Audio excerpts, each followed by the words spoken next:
All right, we need to continue. We're looking at question 1, parts D and E. I actually had this started just a second ago, but I had to stop.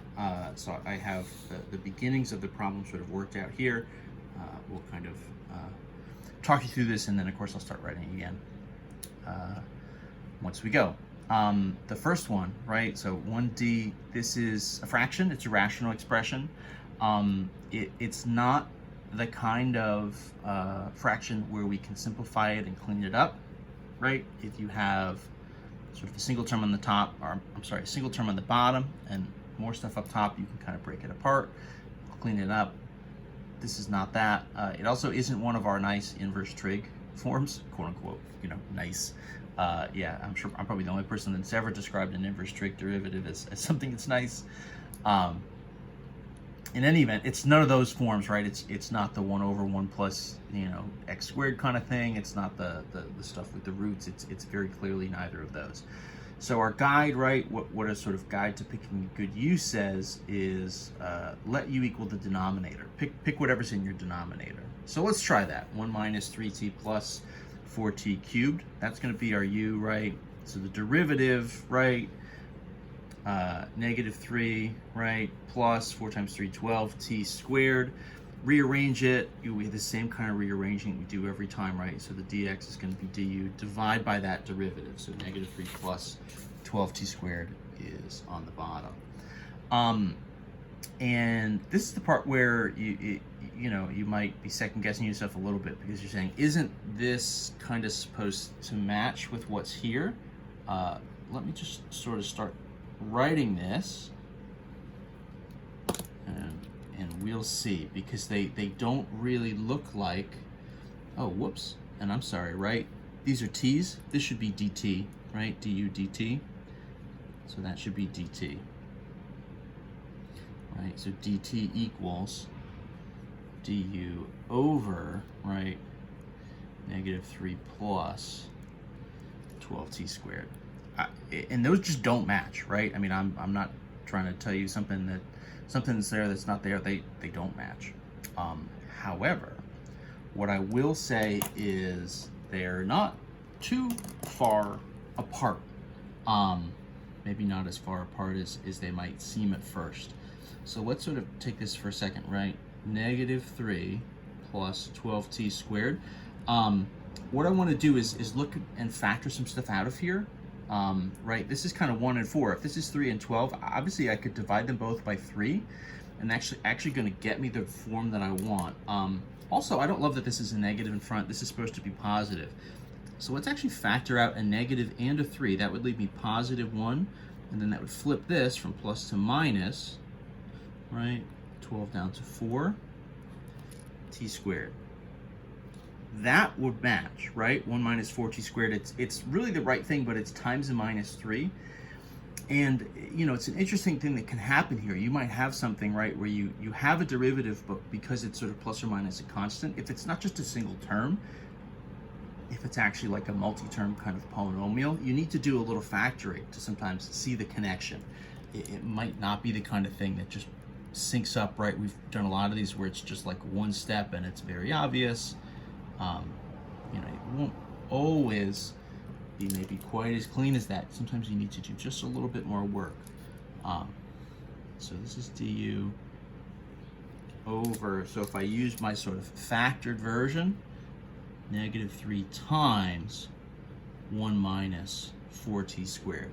And so if I have the two of those matching exactly, right, I gotta cancel the entire quantity away. And I can do that, and I'm left with this negative 3. So, right, in the denominator, this is like a negative 1/3. This is essentially, right, 1 over u du. We're headed towards some sort of natural log, right, a natural log of an absolute value kind of situation. But the negative 3 just throws off the algebra just a little bit. It's just enough to make you second guess yourself. But don't do that. You're too clever. You've come too far to turn back now. So this is negative 1/3. Our antiderivative, right, should be the natural log of the absolute value of whatever the u is, plus big C. So then the final version, we'll call this negative 1/3 natural log. What was the original? 1 minus, you can see it tucked away up there, minus 3t plus 4t cubed. All that stuff in the absolute value, right? Technically, we can't put any negatives in the natural log, so we need that absolute value there to make sure we're good to go. And that's the move. Pretty good. Pretty good. The last one from number 1, 1e. So this is going to be the integral of a couple different things. Root of natural log x, divide by x, dx. Another pretty interesting one, right? You know, you have a fraction, you have a square root, and you have a natural log. There's a couple different rules all kind of working against each other here. However, what I'll say is, and I think this was the last of our sort of rules in the Pick a U guide, is if you have natural log somewhere in your integral, try that as your u. Let u equal natural log x. Try that as a first step. That also is in sync with, right, if I take a square root and I want to pick whatever's under the root, that would also be natural log x. So that's a pretty good candidate. The denominator here, right, the x on the bottom, you know, in theory we have stuff that says you should pick a denominator as well.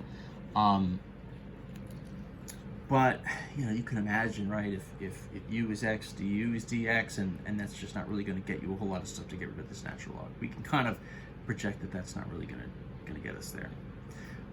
So let u equal natural log of x. That, of course, means the derivative, right? My du dx is 1 over x. And so via sort of cross multiplication, what ends up happening here is dx is x times du, right? You know, in some sense, our dx is always du. Divide by that derivative. If you divide by 1 over x, you're really doing, right, a flip and multiply. So dividing by 1 over x is like multiplying by x over 1 is x. If we take this back over, so this is going to be the root of u.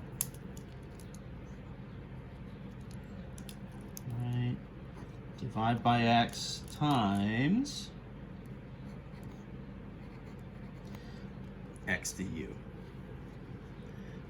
What's going to happen to these x's? Well, one on top, one on the bottom, so they're going to cancel each other out.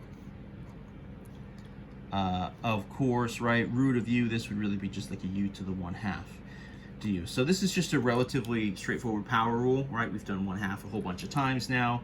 We know that's going to be plus 1 is 3/2. Divide by 3/2 plus big C, that's going to be a 2/3. My original u is natural log of x raised to the 3/2 plus big C. And that's a perfectly fine way to sort of write the final version there. That's what we'll go with. So that's the fifth integral, the fifth antiderivative.